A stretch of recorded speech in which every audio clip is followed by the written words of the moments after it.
নমস্কার বন্ধুরা, Sumitra kitchen and ব্লগে সবাইকে স্বাগত জানিয়ে সকাল সকাল ব্লগটা শুরু করছি। তো আজকে শনিবার, ছেলে মেয়ে স্কুল নেই, ওরা বাড়িতে রয়েছে। তো অনেক দিন ধরে মেয়ে বলছে যে এগরোল খাবে। তো আজ জোর বায়না করছে যে মা আটার এগরোল তৈরি করে দাও, খাবো। তাই দেখুন এখানে আটা মাখতে বসে গেছি, আটাটা মেখে নিচ্ছি, তারপর আমি এগরোলটা তৈরি করব। আজ সারাদিন বাড়িতে কি করছি যতটা পারবো আপনাদের সঙ্গে শেয়ার করার চেষ্টা করব। তো আপনারা সঙ্গে থাকুন, আশা করছি আপনাদের ভালো লাগবে। আমার খেতে ভালো হয়েছে, আমার খেতে ভালো হয়েছে। দাঁত নেই সামনে, দাঁত ফাঁকা। কে নিল বিশাল দাঁতটা?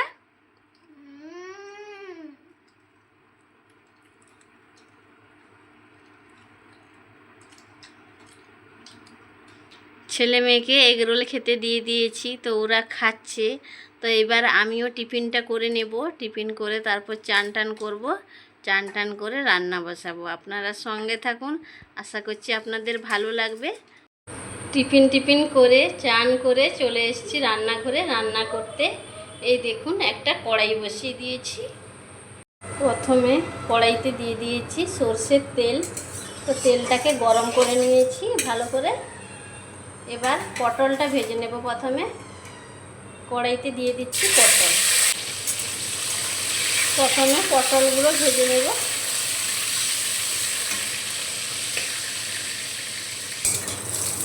পটলগুলো ভাজা হয়ে গিয়েছে, তো এবার আমি তুলে নেব। হাতার সাহায্যে তুলে নিচ্ছি তেলটা ঝারিয়ে।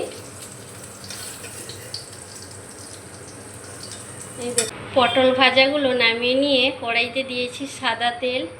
তেলটাকে গরম করে নিয়েছি। তো পনিরের তরকারি রান্না করব, তাই প্রথমে আমি পনিরগুলো ভেজে নেব। পনিরগুলো কড়াইতে দিয়ে দিয়েছি।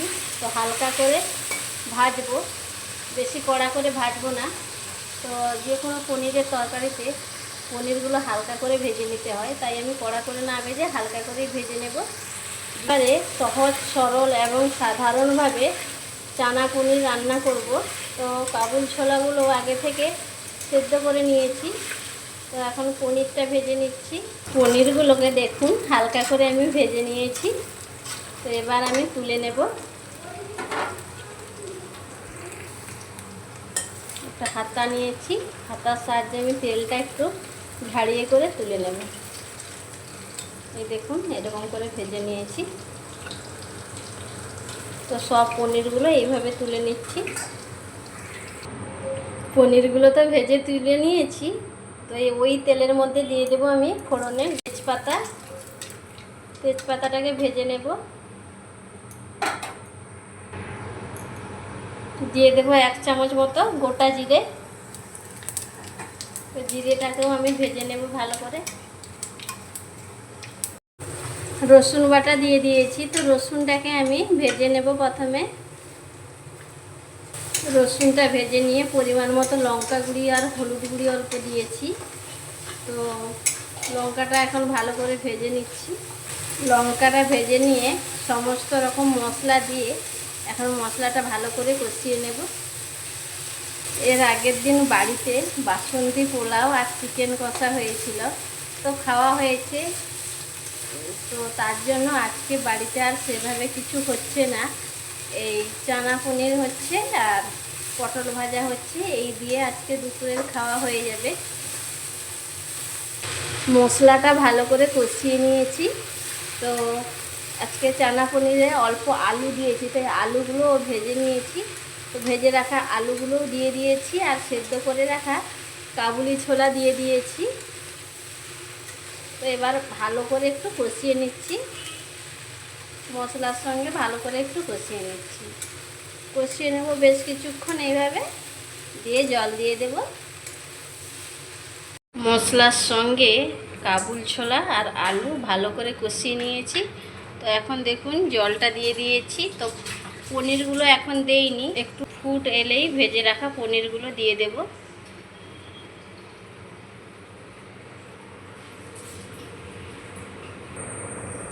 ফুটতে শুরু করেছে, টকবক করে ফুটছে দেখুন।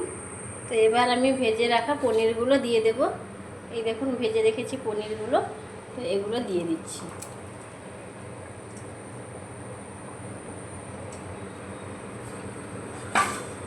তো এবার একটু নাড়িয়ে মিশিয়ে নেব। ভেজে রাখা পনিরের টুকরোগুলো দিয়ে আমি মিশিয়ে নিয়েছি, তো আর একটু ফুটিয়ে নেব। ফুটিয়ে নিয়েছি 2-3 মিনিট মতো। তো এখন নামানোর আগে দিয়ে দেব একটু চানা মশলা। এই দেখুন চানা মশলা নিয়েছি, তো দিয়ে দিচ্ছি এখন। চানা মশলা দিয়ে দিলাম। চানা মশলা দিয়ে আমি 2-3 মিনিট মতো আরও ফুটিয়ে নিয়েছি। তো দেখুন রেডি হয়ে গেছে চানা পনির। তো সহজ সরল একবারে সাধারণভাবে তৈরি করেছি। দেখুন কতটা লোভনীয় হয়েছে আর কত সুন্দর একটা কালার এসেছে। দেখুন দারুণ হয়েছে, জাস্ট ফাটাফাটি। আজকে গরম ভাতে এই চানা পনির আর পটল ভাজা দিয়ে জমিয়ে খাওয়া দাওয়া হবে। দুপুরে সেই যে রান্না বান্না করছিলাম, তো তারপর আর ভিডিও করা হয়ে ওঠেনি। তো দুপুরে রান্না বান্না করার পর খাওয়া দাওয়া করে শুয়ে পড়েছিলাম একটু। তো শরীরটা ভালো নেই, তার জন্য আজকে আর আপনাদের সঙ্গে সেভাবে রান্নার ভিডিও শেয়ার করা হয়নি। তো ছোটোখাটো একটা ব্লগ ভিডিও নিয়ে তাই চলে এলাম আপনাদের সামনে। তো আপনারা সঙ্গে থাকুন। তো শরীরটা ভালো নেই বলে রথের মেলায় আমি যাইনি। আপনাদের দাদা ভাইয়ের সঙ্গে ছেলে গেল, তো মেয়েও রাগ করেছে। আসলে আমার বাবাকে আসতে বলছিল, তো আমার বাবা কাজের ব্যস্ততার জন্য আর আসতে পারেনি, তাই মেয়েও গেল না রাগ করে রথের মেলায়। তো আমার শরীর ভালো না বলে আমি যাইনি, মেয়েও তো গেল না। তো আপনাদের দাদা ভাইয়ের সঙ্গে ছেলে গিয়েছে রথের মেলায়। তো এই অনেকক্ষণ হলো বেরিয়ে গেছে, প্রায় 4:30টার দিকে বেরিয়ে গেছে। তো একটু পরে হয়তো চলে আসবে। সারাদিনে নানা কাজের ব্যস্ততায় যখন আমি একটু রেস্ট পাই, সেই সময়টা কিন্তু আমি সবার ভিডিও দেখি, এবং যাদেরই ভিডিও দেখি না কেন সবার ভিডিও কিন্তু বন্ধুরা আমি ফুল ওয়াচ করি। তো আপনারা আমার পাশে থাকুন, আমার ভিডিওগুলো ফুল ওয়াচ করুন, যাতে আমি ওয়াচ টাইমটা খুব তাড়াতাড়ি কমপ্লিট করতে পারি। তো আপনারা পাশে আছেন, ভবিষ্যতে থাকবেন সেইটুকু আশা করি। তো দেখুন বন্ধুরা, ছেলেও রথ দেখে চলে এসছে। কি খেলি রথের মেলায়? পাউরুটি চাট। পাউরুটি চাট খেয়েছিস? আর কিছু খাসনি? না। কিছুই খাসনি? না। ও, রথ দেখেছিস? হুম। ভালো লেগেছে? ও, তো রথ তো শেষ হয়ে গেল, আবার রথ দেখতে হলে আবার 1 বছর অপেক্ষা করতে হবে। তো বন্ধুরা, ভিডিওটা আজকে এইখানে শেষ করছি।